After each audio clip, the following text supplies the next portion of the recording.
Ake sidleni idatha. Reply in the comment section or stitch this video. Imuphi umsebenzi omuhle uShemba akakwenzela wona? Ake sidle Hayi. Ngiyaqala mina ukubona into enjena mafowethu. Hayi ngeke. Hayi. Yabona mabuka ama comments akule video. It's on TikTok under ipage lendaba enkulu. Muya kuma comments. Hayibo. Ningawasoli amaNazaretha amethi uShemba uNkulunkulu. Ningawasoli. Imisebenzi uShemba ayenzela amaNazaretha, agcina enza amaNazaretha. Akekho ngenza lento le. Yabo, lento angenzele yona kumina uNkulunkulu. Agcina esethatha leso sinqumo umuntu athi kumina uNkulunkulu uShemba. Manje inkinga ke uyenza kubantu abaningi abahlukene futhi uyenza same time. Okay, asifunde nama comment siyeke nje loku-analyze kwami mhlambe nakunje yabona. Uthi oqala uNgwane 016 uthi ungibuyise emhlabeni sengihambile because of depression ngaNSFAS. Sekuma replies lawa khona. Iyabuza ke indaba enkulu ithi kusho indaba enkulu tell us more indaba enkulu media.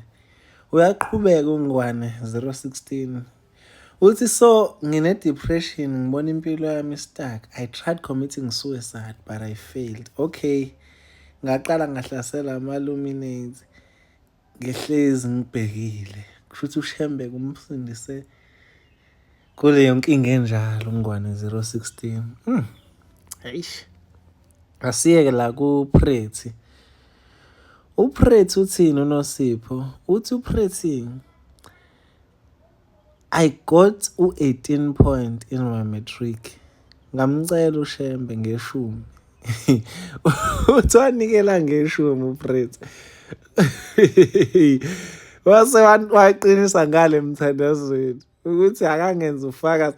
Futhi uPretty uthi make me ufakazi Shembe ukuthi yonke into engenzeka kubantu kuyenzeka. Wacela isikole. Uthi ubhala nje le comment use-university.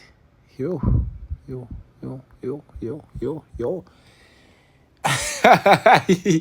Ay God. Hey. Uthi ke umaphu sibiya umasoto uthi lathi izwi lamazwi angiye eNazaretha. Okay. Ngathi mina ngizoya ngesabatha ngesonto ngiyesontweni lami. Lathi ngeke ungishebe mina. Hambe eNazaretha. Ngathanda emazulwini ngoba eNazaretha ngedwa. Hawu suka madoda. Kushuthi uShembe wathe ngifisa uye eNazaretha, uyobe eNazaretha. Wathi yena uzoya esabathini mase uye lathi unyaze ngeke ungishebe mina. Wasukhethe mina yimi. Awusuka madoda. Ngoba mina nguJehova, uJehova onomona ngawe. Awusuka. Kamafuleka asifundeka Fuleka uthi ngabhala exam ngingazilutho. Ngaze ngalala ngefinal exam. Yaka matric. Hayibo. Futhi wafola asleep ku-examination room kodwa waqeda wabuya no distinction. Yes sas. Nangumaqhawe la, umaqhwabe so ngithi umaqhawe maqhwabe. Uthi sinawe ukuthi asifane. Last year ngaya kuye eNtabazo ku-Friday ngabuya Monday around 1. Ngizovuka ngiyobhala ngo-8 AM ngingazi lutho kodwa ngabuya no distinction.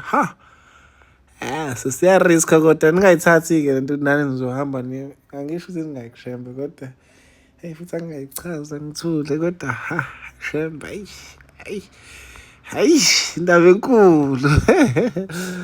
Uthi wangibuze ekufeni ngo-2004 wasindisa umama wami enesifo sokopha iminyaka engaphezu kuka-16. Yes sas. Indaba enkulu. Uthini uNothile Khanyile uthi ngikhethiwe kuyofunda kuyofunda abroad. Siyakubongela sisi. Uthini uMazethu uShembe? Uthini uMazethu? UShembe wangipha umshado ngingasebenzi. after 6 months ngishadile wangiphi ha suka madoda since permanent I've been promoted 3 times. Hayibo. Izithelo uyabona nomuntu uthi inansuku elihlaza. Niyabona amakhosazana inansuku elihlaza ibaluleke kanjani. Kusho ukuthi uShemba khumbula ingikhumbula ne. Uthi size-ke kuSibu. Uthini uSibusisi inyanga yezile ngiphi umntwana. Cha bafowethu hayi idatha la inkulu kakhulu. Hambe kwindawo enkulu on TikTok. Uyofunda lama-comment. Nakhona into uShemba akwenzela yona. Uyothi mayefika umuntu afunda aphila. Athi kanti lo Shemba uyini. Nakhona la kulo YouTube wakhona kwindawo enkulu.